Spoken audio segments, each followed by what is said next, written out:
au cœur du débat intense qui agite la France autour de l'accord commercial UE-Mercosur. Une question majeure se pose au plus haut niveau politique. De quel côté se situe réellement Emmanuel Macron? Aujourd'hui, sur la chaîne News France 2026, nous revenons sur le cœur de l'actualité. Alors que Bruno Retailleau, président des Républicains, appelle publiquement le président à lever toute ambiguïté et à clarifier sa position sur un accord qui inquiète les agriculteurs français et toute l'Europe.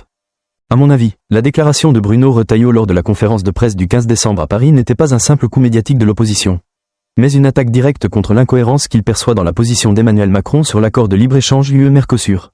J'ai la nette impression que l'intention de Retailleau n'est pas une réponse diplomatique ambiguë, mais un choix politique décisif de la part du chef de l'État. En substance, Bruno Retailleau, en tant que président du Parti communiste, ne nie pas le principe du libre-échange. Au contraire, il souligne que la République française soutient les accords de libre-échange car ils favorisent la croissance et les échanges entre pays, fondés sur les avantages comparatifs. Mais à mon sens, le cœur de son argumentation réside dans la notion d'équité. Retailleau affirme que le libre-échange ne saurait servir de prétexte pour sacrifier les agriculteurs français, déjà soumis à des normes environnementales, d'hygiène et de production de plus en plus strictes, tout en étant en concurrence avec les produits argentins, brésiliens, uruguayens et paraguayens, où ces normes sont moins exigeantes.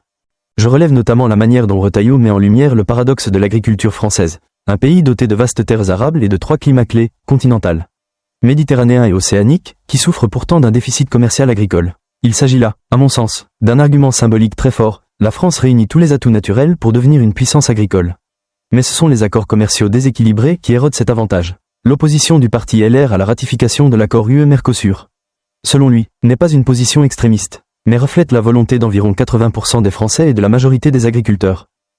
Par ailleurs, je vois Emmanuel Macron dans une position très délicate. Des sources proches du président indiquent qu'il a demandé à Ursula von der Leyen, présidente de la Commission européenne, de reporter l'examen de l'accord prévu en décembre. L'argument avancé est que l'accord actuel ne répond pas aux exigences nécessaires pour protéger les agriculteurs français. L'Élysée a également précisé que la France souhaite une extension de l'accord afin d'y ajouter des dispositions protectrices, allant de mécanismes de prévention des perturbations du marché à la normalisation des pesticides et de l'alimentation animale. Cependant, à mon avis, c'est précisément cette combinaison d'opposition et de négociation qui crée l'ambiguïté que critique Retailleau. Je ne peux pas non plus ignorer le contexte européen plus large. L'accord UE-Mercosur vise un immense marché de 722 millions de personnes.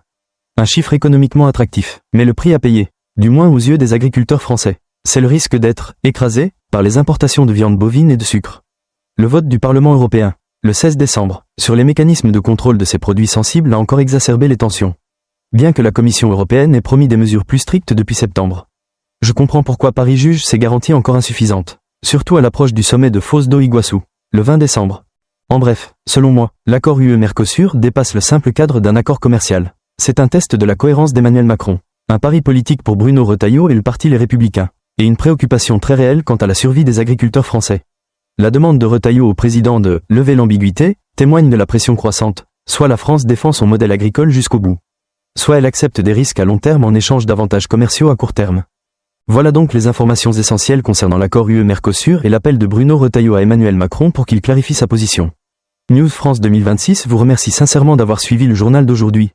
Nous vous souhaitons une bonne santé et la tranquillité, et nous espérons vous retrouver lors de la prochaine émission.